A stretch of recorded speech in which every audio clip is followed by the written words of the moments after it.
YouTube ప్రేక్షకులకు నమస్కారం. ఈరోజు మనం తెలుసుకోబోయే అంశం, ప్రస్తుతం సుప్రీంకోర్టు ఈ కమిటీ మాస్టర్ ట్రైనర్ను ఎంపిక చేసి న్యాయవాదులకి, కోర్టు సిబ్బందికి, జ్యుడిషియల్ ఆఫీసర్స్కి, లీడర్ గుమస్తాలకి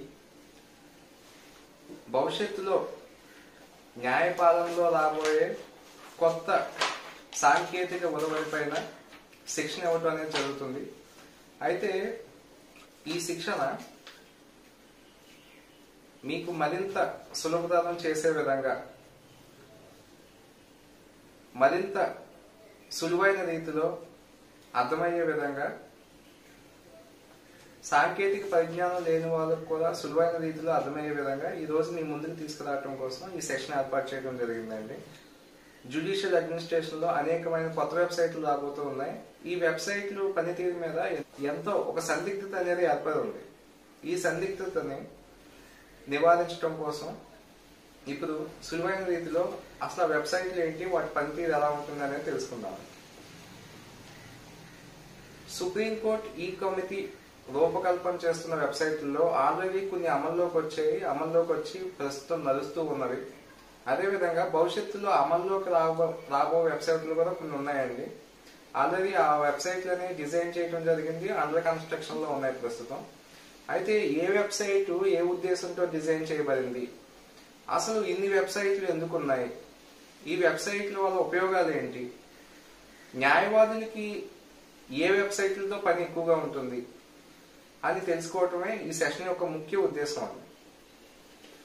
ఇప్పుడు మనం చూసినట్లయితే సుప్రీంకోర్టు ఈ కమిటీ తన వెబ్సైట్ లో భవిష్యత్తులో జ్యుడిషియల్ అడ్మినిస్ట్రేషన్ లో రాబో వెబ్సైట్ల వివరాలని పొందుపరిచిందండి. అయితే వాటిని పరిశీలిస్తే అందులో 2 కేటగిరీల వెబ్సైట్లు కనిపిస్తూ ఉంటాయి. ఒక కేటగిరీ ఏంటి అంటే అడ్మినిస్ట్రేషన్ ఆఫ్ జస్టిస్ కి సంబంధించింది.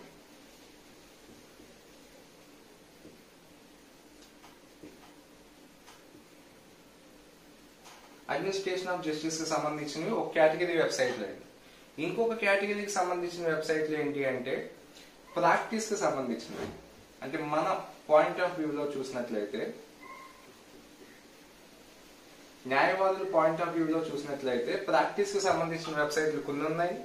అదేవిధంగా అడ్మినిస్ట్రేషన్ ఆఫ్ జస్టిస్ కి సంబంధించిన వెబ్సైట్లు కొన్ని ఉన్నాయి. మనకి ప్రస్తుతం న్యాయవాదులు ఎక్కువగా ఉపయోగిస్తున్న వెబ్సైట్లు ఈ కోర్ట్ సర్వీసెస్ యాప్ ని లేదా దాని తాలూకు వెబ్సైట్ ని ఎక్కువగా ఉపయోగిస్తున్నామండి.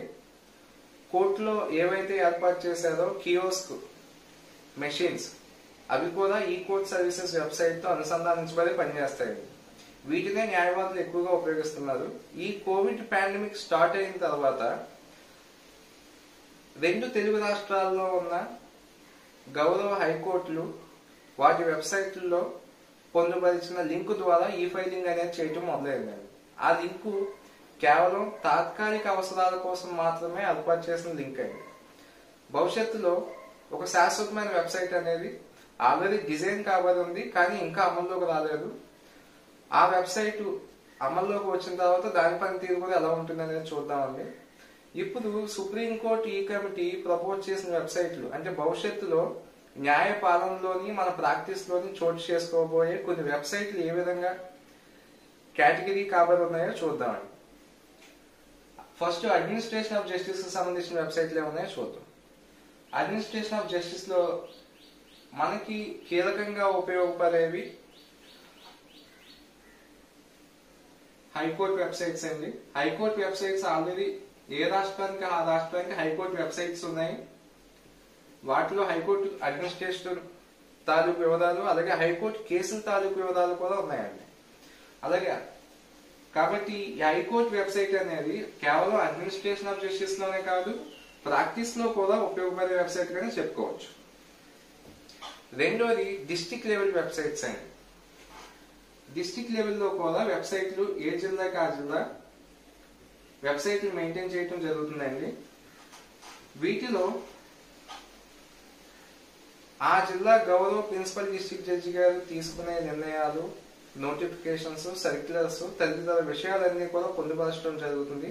అలాగే ఈ డిస్ట్రిక్ట్ లెవెల్ వెబ్సైట్ ద్వారా కూడా ఈ కోర్ట్ సర్వీసెస్ యాప్ అనేది వెబ్సైట్ అనేది లింక్ అయి ఉంటుందండి. దీని ద్వారా కూడా కేస్ స్టేటస్ ను మనం పరిశీలించుకోవచ్చు. అయితే కీలకంగా అడ్మినిస్ట్రేషన్ తాలూకు వివరాలు దీంట్లో ఎక్కువ ఉంచడం జరుగుతుంది. ఇంకా మూడవది వచ్చేసి దీని మీద అవగాహన చాలా తక్కువ ఉందండి ఎక్కువ మందికి. మనం జస్టిస్ డిలేడ్, జస్టిస్ డినైడ్ అనే విషయాన్ని తరచూ ప్రస్తావిస్తూ ఉంటాం. న్యాయ వ్యవస్థలో పేరుకుపోయి ఉన్న కేసుల పట్ల ఎన్నో చర్చలు జరుగుతూ ఉన్నాయి. అయితే అందులో వాస్తవం ఎంత ఉంది? నిజంగా న్యాయ వ్యవస్థలో అన్ని కేసులు పేరుకుపోయి ఉన్నాయా? న్యాయ వ్యవస్థలో అంత జాప్యం చోటు చేసుకుంటుందా? న్యాయ వ్యవస్థ పనితీరు వేగవంతంగా లేదా అనే అపోహలన్నింటినీ తొలగించడం కోసం ఎప్పటికప్పుడు ఈ దేశంలో ప్రతి రాష్ట్రంలో ఫైల్ అయిన సివిల్, క్రిమినల్ కేసులు ఎన్ని ఉన్నాయి, వాటి డిస్పోజల్స్ ఎన్ని, 10 సంవత్సరాల క్రితం ఫైల్ అయిన కేసులు ఇంకా ఎన్ని పెండింగ్ ఉన్నాయి, 20 సంవత్సరాల క్రితం ఫైల్ అయిన కేసులు ఇంకా ఎన్ని పెండింగ్ ఉన్నాయి, 30 సంవత్సరాల క్రితం ఫైల్ అయిన కేసులు ఇంకా ఎన్ని పెండింగ్ ఉన్నాయి, ఇలా పెండెన్సీ వివరాలని అలాగే స్టాటిస్టిక్స్ రూపంలో పొందుపరచడం కోసం ఒక నేషనల్ జ్యుడిషియల్ డేటా గ్రిడ్ అనే వెబ్సైట్ రూపొందించడం జరిగిందండి.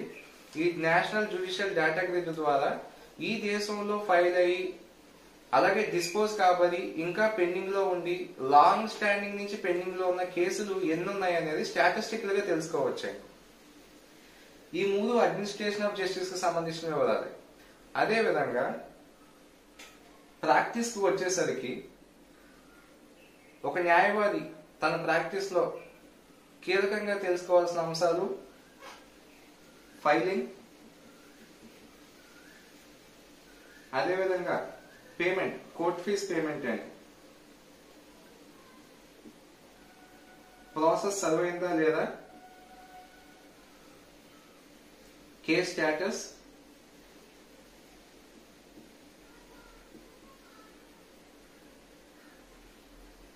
ఆర్డర్. వీటిని ప్రతి న్యాయవాది కూడా ఖచ్చితంగా తెలుసుకోవాల్సిన విషయాలు. తను ఫైల్ చేసిన కేసు తాలూకు వివరాలు, కేసు ఫైల్ చేయటం, కోర్టు ఫీజు చెల్లించటం, ప్రాసెస్ సర్వైందా లేదా అని చూడటం, ఆ తర్వాత కేసు వివరాలు తెలుసుకోవటం, అలాగే ఆర్డర్ కాపీని వెబ్సైట్ ద్వారా పొందటం. వీటికి సంబంధించి సుప్రీంకోర్టు ఈ కమిటీ కొన్ని వెబ్సైట్ ని డిజైన్ చేసిందండి. ఇవన్నీ కూడా ప్రాక్టీస్ కి సంబంధించిన వెబ్సైట్లే. ఇప్పుడు మనం ఏదైతే ఈ ఫైలింగ్ చేస్తా ఉన్నామో అది హైకోర్టు వెబ్సైట్ ద్వారా ఒక లింక్ ద్వారా చేయడం జరుగుతుందండి. ఆ లింక్ టెంపరీ లింక్ అండి. ఒక పర్మనెంట్ వెబ్సైట్ అనేది ఆల్రెడీ రూపొందించడం జరిగింది కానీ ఇంకా అమల్లోకి రాలేదు. ఇక అది అమల్లోకి వస్తే దాని ద్వారానే ఫైలింగ్స్ అనేవి చేయటం జరుగుతుంది. నెక్స్ట్ పేమెంట్స్ అండి. కోర్టు ఫీజు కానీ, జ్యుడిషియల్ డిపాజిట్స్ కానీ, ఫైన్స్ కానీ, పెనాల్టీస్ కానీ, ఇంకా బ్యాంకులకు వెళ్ళి చెల్లించాల్సిన అవసరం లేకుండా ఈ కోర్టు ఫీజులు ఎగ్జిస్టింగ్ కేసులు అంటే ప్రస్తుతం ఆల్రెడీ నడుస్తూ ఉన్న కేసులు, ఫ్రెష్ గా ఫైల్ అయిన కేసులు, 2 కేసులకి సంబంధించి ఫ్రెష్ గా ఫైల్ చేయబోయే కేసు అయితే ఎవరైతే వాది ఉన్నారో ఆ వాది పేరు తెలియపరుస్తూ, కోర్టు వివరాలు తెలియపరుస్తూ ఫీజు చెల్లించవచ్చు. ఏదైతే ఆల్రెడీ ఎగ్జిస్టింగ్ కేసు, పెండింగ్ లో ఉన్న కేసు ఏదైతే ఉందో ఆ కేసు విషయానికి వచ్చేసరికి ఆ కేసు వివరాలు, ఆ కేసు నంబర్ తెలియపరుస్తూ కోర్టు ఫీజు చెల్లించవచ్చండి. ఈ విధంగా ఈ పేమెంట్ వెబ్సైట్ ను కూడా డిజైన్ చేయడం జరిగిందండి. ఇది ప్రాక్టీస్ కి సంబంధించిన 2వ వెబ్సైట్. ఒకటి ఈ ఫైలింగ్ వెబ్సైట్ అండి, 2 పేమెంట్స్ తాలూకు వెబ్సైట్. ఈ వెబ్సైట్ తాలూకు లింకులన్నీ కూడా మీకు కింద డిస్క్రిప్షన్ బాక్స్ లో పేర్కొనడం జరుగుతుంది. మీరు వాటిని ఆ లింక్ ద్వారా డైరెక్ట్ ఆ వెబ్సైట్ లోకి వెళ్ళి ఒకసారి వాటిని పర్సూ చేసుకోవచ్చండి. వాటి పనితీరు ఎలా ఉంటుంది అనేది మీకు ఒక అవగాహన ఏర్పడుతుంది దానివల్ల. నెక్స్ట్ ప్రాసెస్ అండి. మనకి కేసు ఎప్పుడు మొదలవుతుందండి? ప్రాసెస్ ఎప్పుడైతే సర్వ్ అవుతుందో అప్పటి నుంచి మనం దాఖలు చేసిన కేసు అనేది మొదలవుతుంది. ప్రాసెస్ అంటే దావా తాలూకు నోటీసులు, సమన్స్, ప్రతివాదికి చేరటం.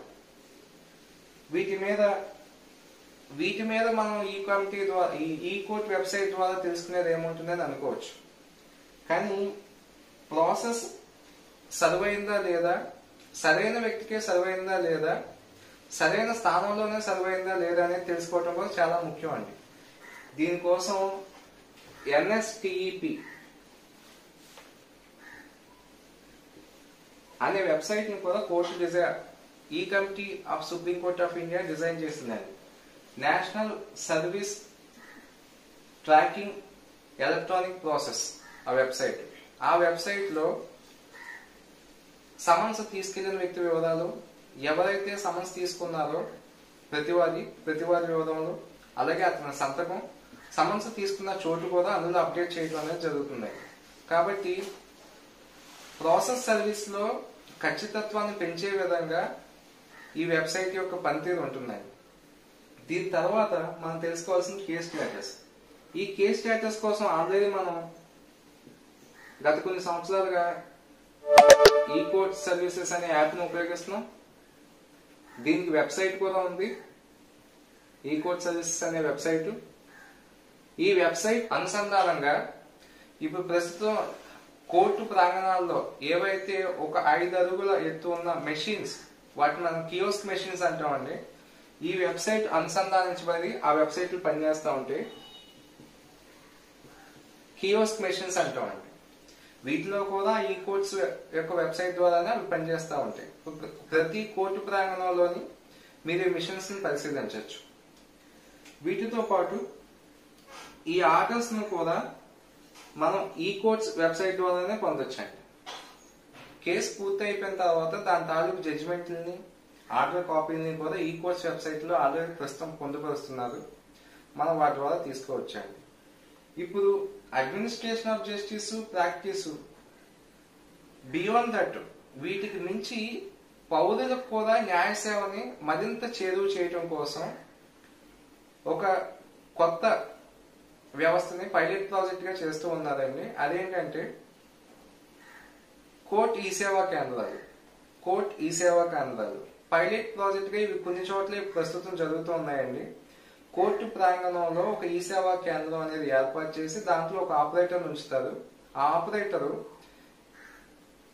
ఎవరైతే ఒక సామాన్య పౌరుడు ఏ వివరాలు తెలియకుండా కోర్టు ప్రాంగణంలోకి వస్తారో ఒక కేసు గురించి, అతను ఆ ఆపరేటర్ను సంప్రదిస్తే అతను సంబంధించిన వివరాలు ఏవైతే కేసు తాలూకు వివరాలు తెలుసుకోవడానికి అతని నుంచి పొందవలసి ఉంటుందో ఆ వివరాలను పొంది ఆ కేసు నెంబరు, ఏ కోర్టుకు వెళ్ళాలి అనే వివరాలను ఆపరేటర్ తెలియపరుస్తారండి. ఇది ఒక రివల్యూషన్ కిందే అడ్మినిస్ట్రేషన్ ఆఫ్ జస్టిస్ లో మనం చెప్పొచ్చండి. సామాన్య పౌరులకు కూడా న్యాయాన్ని చేరువ చేయడం కోసం ఈ చర్య అనేది తీసుకోవటం జరిగింది. ఈ విధంగా ఫైలింగ్ నుంచి payment of court fee, process, case status తెలుసుకోవటం, జడ్జిమెంట్ కాపీస్ డౌన్లోడ్ చేసుకోవటం, అలాగే వర్చువల్ హీరింగ్స్ అండి. వర్చువల్ హీరింగ్స్ అనేవి ఇప్పుడు ఫిజికల్ హీరింగ్స్ సాధ్యపడని సమయం కాబట్టి బ్లూ జీన్స్ యాప్ ద్వారా వర్చువల్ హీరింగ్స్ అనేవి కండక్ట్ చేయడం జరిగింది. అయితే భవిష్యత్తులో కూడా ఈ వర్చువల్ హీరింగ్స్ ఉంటాయా అంటే అది పరిస్థితుల మీద ఆధారపడి ఉంటుందండి. ప్రస్తుతం ఈ వర్చువల్ హీరింగ్ కోసం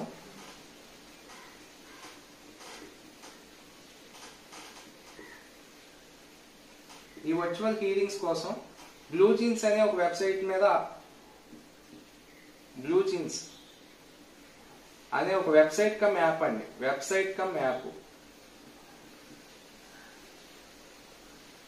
ఇది కూడా టెంపరీగానండి. కోవిడ్ పాండమిక్ లో ఒక తాత్కాలిక అడ్జస్ట్మెంట్ లాగా ఈ బ్లూ జీన్స్ యాప్ ద్వారా వర్చువల్ హీరింగ్స్ అనేవి కండక్ట్ చేయడం జరుగుతుంది.